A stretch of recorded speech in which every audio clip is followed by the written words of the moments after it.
Guys, I got it. Hey dolls, and welcome back to my channel. And if you're new here, welcome. My name is Charisse, and on this channel I usually do beauty and skincare reviews, so you have a general idea on how products perform before purchasing them. And on this video, I'm finally going to try this Chinese foundation. I've known about this foundation because I have been seeing a lot of ads about this foundation. The ads were very intriguing because when they tried this foundation on their models, it really looks skin-like even though it's full coverage. And I have tried a lot of skin tints, and I actually did a video where I rank every skin tint that I have used.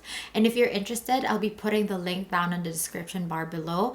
And most of them are very pricey. Meanwhile, this foundation cost me $22.49 Canadian, roughly about 16 US dollars. Thinking about it, it's not that cheap, but in comparison to all the skin tints I've used, for 30 ml, this is actually on the lower price range. And I got this from AliExpress, and if you're not familiar with AliExpress, in a nutshell, AliExpress is like Amazon, but the Asian version of Amazon. I've bought a lot of things from AliExpress. I bought a lot of things, especially for the house, like the organizers, because they're really cheap there.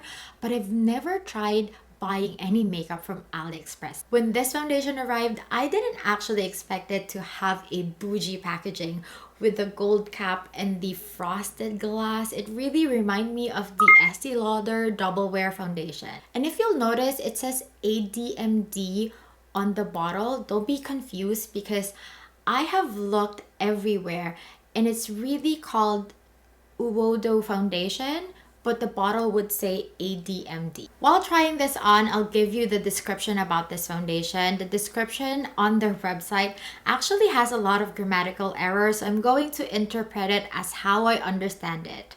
So this foundation claims to be water and sweat resistant, transfer proof, light, thin, and moisturizing, and very long wearing. It also claims to blur pores, and it acts like a concealer when it comes to coverage, but looks very natural.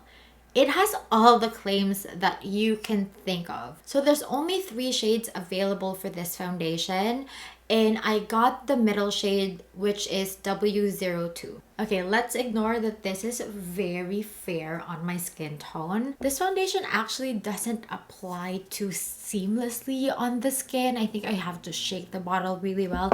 I can really feel the drag when I apply this on. And when it comes to coverage, with one pump, I can still see my hyperpigmentation, and it's definitely not what I expected based on the ads that I've seen.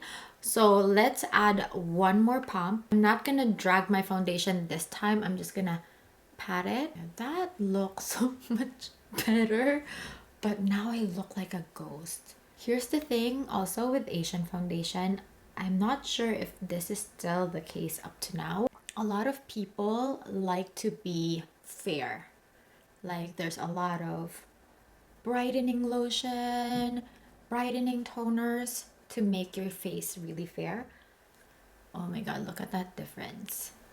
It did cover a lot of my redness. It kind of reminds me of the Glossier foundation because of that little dewiness that it has. I feel like 90% of foundation are now skincare infused. So this foundation actually also has some plant extract that are nurturing for the skin. So I actually have this gadget that apparently measures water, elasticity, moisture on your skin. So let's try it out on the side without the foundation. I have 45 water, 55 elasticity, 39 oil, and skin age 23. Whoa. Now let's go to the side with the foundation.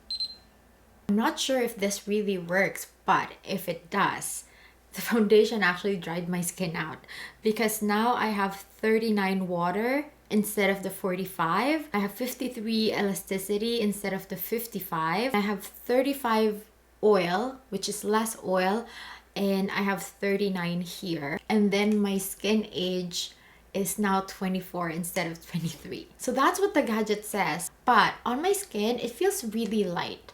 I don't feel like it's very moisturizing, although I can see on the screen that it really is giving me that glow. Looking at it now, disregarding the shade match, It actually really evened out my skin tone. It really hid the redness on the side of my cheeks. When it comes to my pores, I see a little blurring effect and it doesn't really highlight my pores at all. I think this is best applied with a tapping motion than a dragging motion.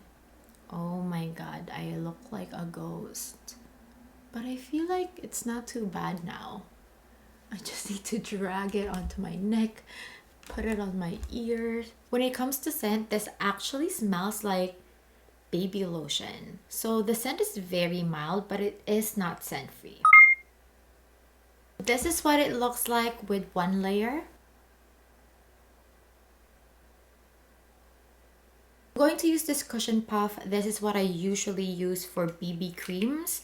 Let's see if this could hide my hyperpigmentation because I can still see a lot of them peeking through. And this foundation claims to have really good coverage. Initially when I put it on, it really covered my hyperpigmentation, and then it dries down and I can see that transparency and I can see my hyperpigmentation again. I can see it evening out my complexion more the more I add it, but I don't see it really covering those really dark hyperpigmentation. So this is with 2 layers of the foundation. I'll just let it set for about 10 minutes and let's test if this is really waterproof and transfer proof. When it's done, let's try if this is transfer proof.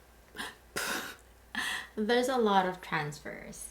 There's a lot of transfer and I kind of expected it because although when I was applying it on my face, it feels like it's drying down quickly, it actually isn't dry. Even when I was doing my eye makeup, it still keeps moving. So I am going to set this with powder first, and now let's see if it's transfer proof. Yeah, so much better. You really need to set it with powder if you want it not to transfer. Now let's do the water test to see if this is really water resistant. The water doesn't actually bead up on top of the foundation. See if it's gonna ruin my foundation. There's still a little bit of transfer. Water didn't ruin my foundation, but I feel like it sheared it out. Up close, I can really see every bump on my face because it is laying very flat on the face. But from a distance, girl, it really looks like glass skin. Now I don't want to put powder on it, but I know that if I don't put powder on top of my face, it's just going to move. So I'm going to leave this side, or maybe just put a very light amount of powder on so we can see if it actually stays glowy the whole day. So I'm just going to finish all my makeup and let's do the photo test.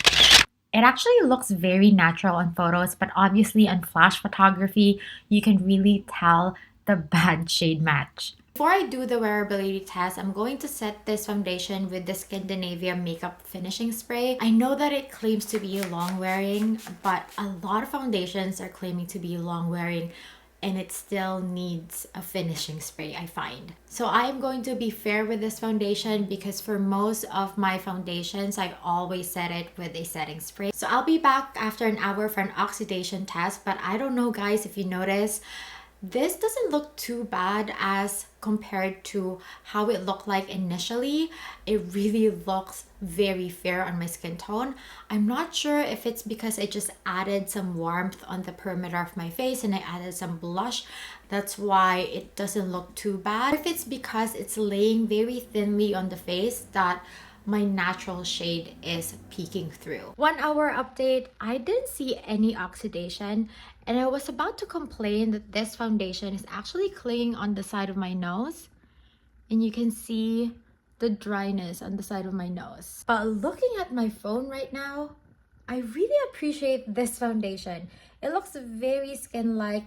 It did even out my skin tone. I can still see some hyperpigmentation peeking through. This is not a high coverage foundation as it claims, but it's very light on. I'm actually really loving it, especially on how it looks on videos and photos.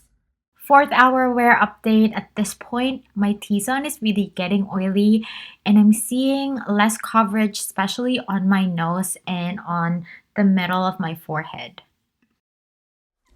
Okay, 8-hour update. As you can tell, I am very oily, especially on my T-zone. It really looks like I had a long day. Not gonna lie, it was a long day, but usually by the 8 hour, I don't look as messy as this. I'm just gonna laugh about it. It's not that I look very bad, but since I have oily combination skin and this foundation did not control any of my oil, which it actually claims, but I might misunderstood it because they have a matte one and then just the original. So maybe the description for oil control was for the matte formula and not for this. Okay, so let's do the oil blotting sheet test. Oh my god, can you see that? Immediately my blotting sheet changed its color. That's a lot of oil. It's almost translucent. This foundation definitely fails the oil blotting sheet test. I would need more blotting sheet for this foundation. Also, I forgot to use concealer, so I used the foundation all over my face, including my under eyes, and now my mascara is like running. So I really look like a mess. The foundation also moved on the oily spot of my face, especially on my forehead. So there are dots of like foundation that's forming. But other than that, like this side where I powdered really well is still intact, but it has a lighter coverage now compared to my first initial application. So here are my final thoughts about this foundation. I'm giving this foundation a 2 stars out of 5 stars. It actually failed a lot of its claims, and for obvious reasons, I don't think this will be fitted for people with oily combination skin like I do. But I have to say, all throughout the day when I was using this foundation, it really felt very light on the skin. I also like how it looks on photos and videos. And every time I try brands that I'm not familiar with, I always check the ingredients. And I usually go to this website called Inside Coder. If you have not used this website, it's basically a website that would either let you search for a product and then show you the ingredients in the product. It will show you what the ingredient does, if it's an irritant, if it's moisturizing, etc, etc. When I plugged in all the ingredients of this foundation on that website, the only irritant that I saw in this foundation is the daily fragrance. It's also one of the cheapest light coverage foundation that I have tried, considering that most skin tints are 40 Canadian dollars or more for 30 ml. I think if you have dry to normal skin, this would be better. And if you're looking for a light foundation that looks good on photos and videos for under $25, for as long as you find your perfect shade match and you don't need it to last for 8 hours, you might want to consider trying this out. On my next video, I'll be sharing my experience on trying the popular Japanese shampoo and conditioner from Tsubaki. It's actually under Shiseido. So make sure you like this video. Please make sure to subscribe and hit that notification bell so you'll always be updated once a new video is out. Thank you so much, Charles, again for watching. I'll see you in my next one.